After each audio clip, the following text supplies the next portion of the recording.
coming off the Arkansas, Georgia back-to-back. What do you think's been the difference in these three big wins? Just being able to, guys on the first guy stepping up. Jacob playing really well. Oscar doing what he's supposed to do. Chris, Kaysen, Adou, everybody just, doing what they're supposed to do, and everything's kind of, we're making the right plays and we're clicking. Obviously, we still mess up sometimes, and also just our intensity to start the game. Early in the season, that was a problem that we had, being able to, start the game out well. We were going down 0-8 and 0-10 or, 2-15 or something like a crazy number, and it's hard to get out of that hole. So just trying not to put ourselves in the hole. So that's something that we've been emphasizing. What's the mindset there? Is it just more focus going in, or is it more attention to game plan? How does that work? Like I've been saying, refuse to lose. It's this time of the season where we need to start putting things together and doing the right stuff. So with Jacob and Chris really having big rebounding games last two games, what do you think's been the biggest difference for that and their progression in that area? Is it something that Oscar's doing differently, maybe, or the other two? Yeah, I think that the other team, they're probably sending so many guys at Oscar. They're trying to basically say that, well, they could get 15 rebounds or 10 rebounds, but we're going to try to keep Oscar up the glass. So, there's three guys boxing out Oscar two guys boxing out Oscar at all times. So it makes it easy for the wings and the fours and two guards to get in there and mix it up. As long as you want to go in there and mix it up, you'll be able to come up with some balls because everybody's trying to focus on Oscar. Cal said the other day that there's like two versions of Jacob right now, like the really good one that's like the best player in the country, and then another version. When you see him out there, do you all have to talk him into being that really good version, or just how does he tap into that, I guess? Yeah, I think he made some mistakes, against Florida in the beginning of the game, but Coach yelled at him and he kind of switched it on. But that's what it's about. It's hard to come out and do that and not make mistakes, maybe but that's what we have subs for. That's what we have other teammates for. Try to carry his weight and. Until he was ready. And obviously he had a good second half. Nobody really remembers the first half. Nobody remembers the second half and whether you win or you lose. So, and we won and he had a good game. So the first half was when he wasn't being the best player in the country. It was just but we remember the second half. And, when he plays like that, like the coach said, he's, unstoppable. Is it difficult to stay engaged or in the game when you're not sure exactly when you're going to come in No, I love basketball, so it's just being able to watch, tell guys certain things, or tell coach something that I see, or be able to just give encouragement or cheer. It's just just basketball junkie. So just being there, and when I get in is even better because I get to play and do my thing. So. It does seem like when you're on the sideline, sometimes you're up as much as Cal during games. It seems like is that different stuff? Is that it looks like you're almost coaching at various points. I do coach a little bit, but just as much. Just not just say certain things like maybe if Oscar needs help with something or I see something that he could be doing better, I let him know, or just anything. Or I'll tell Chin something or about the play that he keep running, or maybe we should ice a ball screen, or maybe we should just try to whip it or go through or fight over, just stuff like that, and just try to give my input so we can win the game, because that's all it's about, winning or losing. So, since the beginning of the season, how do you think your role, maybe on and off the court, has kind of progressed all the way until just a couple games left now? Yeah, with me, the beginning I was playing, then I had a few stretch of games where I didn't play, and now I've been playing the last few games. But through all that, just been leading the team and just trying to do the right thing. So. Whether it be in practice, game, before game, after game, just try to keep everybody in the right direction and just kind of lead. Did you come into the season thinking that you'd have to have a more of a leadership role as well? I think that that's always been my role. This type of person I am, my personality, just a leader. So. What have you seen from Uganda in practices?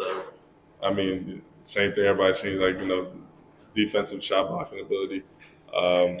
Super long, athletic, so can block shots, and even if he doesn't block it, disrupt shots. What do you see for his kind of long-term trajectory? He's gonna be really good. Yeah, he's gonna be really good. His ability to just block shots is, if he's guarding you, it's hard to score over him. 7'1", 7 foot, super long arms, but just has great time in the blocking shots, and just obviously getting better in the gym as much as anybody else on the team. Have y'all done any pre-Auburn work or anything yet? Or? We did a little bit of stuff yesterday, but we'll do a lot of stuff today. It's obviously senior night coming up middle of next week. You've been with a lot of those guys for now multiple years. What do you think the emotions of that one are going to be like? Yeah, I think that Jacob, Oscar, CJ, I think that'll be emotional. I think it'll be really emotional for Jacob and Oscar. Obviously, Oscar, he loves this place, and I can't wait to see what the crowd is like. When he gets called, it's going to be crazy. But same with Jacob, they poured their heart and their soul into this program and try to win games, and just for them to be recognized for a few minutes, and it'll be special. Did Oscar ever come to you last year, with his thoughts on, his dream he had with that game? I heard about that, but he might have said it to somebody else. I don't know if he said it to me. I have bad memory sometimes. Speaking of Bahamas, is it kind of weird that you felt like it was yesterday? You're like at the end of the season now, pretty close to it? Yeah, it's pretty wild. It was just in Florida, so the weather kind of matched Bahamas, so it was like a little throwback. What's this end of the season, the minutes you've been getting, meant to you? It's been pretty important because just realizing the work I was putting in is somewhat coming together, and I just got to keep working and trusting the process. How important is the mentality of staying ready, knowing that at any time guys like CJ and Xavier can go down, and you have to be that third guard? You never know when you're going to play, so it's just if you go into the game ready, then you don't have to get ready if coach calls your name.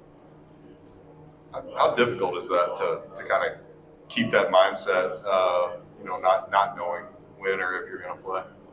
It's pretty difficult because you'll go a stretch of not playing games and then kind of go into a slump because you haven't played, but you just got to stay focused and be ready for the next game even if you don't play. What do you think? Obviously, the two tough losses there, Arkansas and Georgia, but then 3 big wins here lately. What do you think was the kind of the difference between those 2 points? We've been talking more about having a fight going into each game, and I think we've done a great job of that because the last couple of games we've gone in and every time we're saying we're going to fight, and that's what we've been going down and doing. How do you approach the possibility that when Xavier and CJ do come back, your minutes might go back down again? Just how do you handle that? I wouldn't think too much of it. I'm just going to be, if my name gets called again, then I'm just going to be ready. When you kind of reflect back on how the season started to where you are right now, what have you learned as a player over these past 3-4 months? There's a lot I've learned. It's hard to just take one thing, but I'd probably say it's a long season. It started off a little shaky, but it's like everyone says, it's a marathon, not a sprint. So we just had to stay focused and regroup and get better towards the end of the season because that's when it all really matters. Do you think for your basketball future, it's kind of a good thing to go through a season like this where you kind of get the lowest of lows, but also some pretty big highs and obviously possibly some bright spots coming up? Definitely, because just being able to see how a team is whenever they're not winning very many games and we might lose to someone we're not supposed to lose to, just being able to get that feeling early, I think that's going to be good for my, not mine, but everyone's career because now you know you don't want to have that feeling again and you're going to do whatever it takes not to have that feeling. What, especially the veterans, what was kind of the locker room environment like through these couple of dips? I know there was the team meeting before the Tennessee game. It sounds like they kind of kept it together pretty well. Yeah, going into practice and everything, everyone's saying we're going to fight. just we got to make practice harder than the game. So then when we get into the game, it's easier. That's what we've been doing. And we've just been going out every game and fighting as hard as we could.